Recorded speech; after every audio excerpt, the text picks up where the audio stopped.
Well, students from the University of Johannesburg's Doornfontein campus say they are outraged by the conduct of private security guards. Yesterday, dozens of students and several journalists were assaulted by security guards during clashes on campus. It was also reported that the guards were involved in an altercation with police officers. UJ's Vice Chancellor, Professor Ihron Rensburg, has described yesterday's events as regrettable. He also says that most students are attending classes and want to do so. If you look at the University of Johannesburg, the evidence is there of great effort being invested in that regard. The fact, though, is that 1% of our student body, that's about 500 students out of 51,000 students, are engaged in actions that are clearly focused on shutting the university down. We have a situation at the moment in the country which is very precarious. Out of 26 universities, only 9 of them are operational as we speak. The rest of the universities, 17 of them, have been shut down. And that will place a great burden on the university system, because it's likely that we're not going to be able to complete our academic programs this year.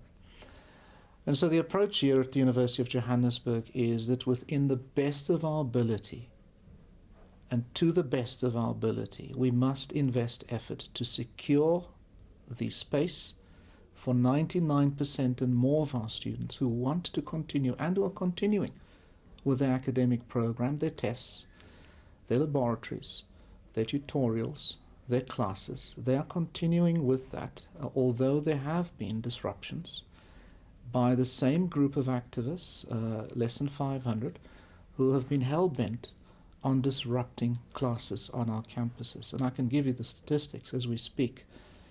Yesterday, at yesterday's count, we had about 3% of our classes disrupted. And I'm speaking of between 15 and 1,800 classes, tutorials, labs, lectures per day across our 4 campuses.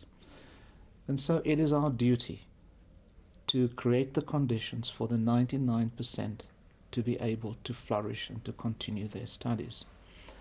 Turning then to the events of yesterday in particular, it is most regrettable what has happened.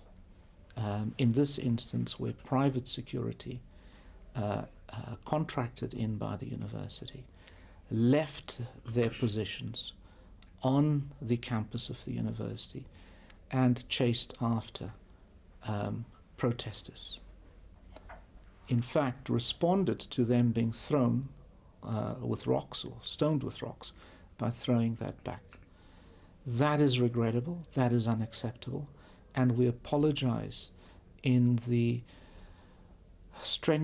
most strenuous manner, in particular to the journalists who got caught up in the situation. This should never have happened. I spoke last night with the chairman of the South African National Editors Forum, and I expressed similarly my regret and my disappointment at this having happened.